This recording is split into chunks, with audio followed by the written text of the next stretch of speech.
Bon dia, bona tarda o bona nit. Avui tampoc no sé a quina hora ens trobarem.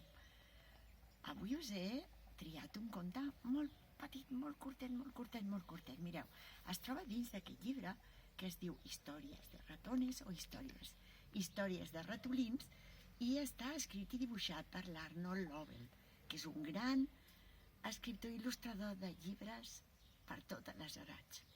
Dintre d'aquest llibre, que hi ha moltes històries, la meva preferida es diu Ratolí molt alt, ratolí molt baix.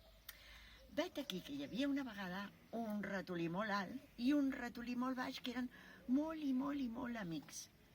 Quan es trobaven, ratolí alt li deia «Hola, ratolinet baix», i ratolinet baix aixecava la mà molt amunt i deia «Hola, ratolinet alt, ratolí alt». Quan passaven davant d'una casa, ratolí alt sempre saludava la teulada «Hola, teulada», i ratolí baix sempre saludava el soterrani «Hola, soterrani». Quan continuaven el seu passeig, ratolí alt veia els ocells i els saludava «Hola, ocells». I ratolinet baix el que veia eren les formigues i deia «Hola, formigues». Si passaven per un jardí ple de flors, ratolinet alt deia «Hola, flors». I ratolinet baix deia «Hola, arrels dels arbres». Aquell dia que havien sortit a passejar va començar a ploure molt fort i van tenir que córrer cap a casa tots dos junts. Ratolinet alt deia «Hola, hola, pluja». I ratolinet baix deia «Hola, vassalets d'aigua».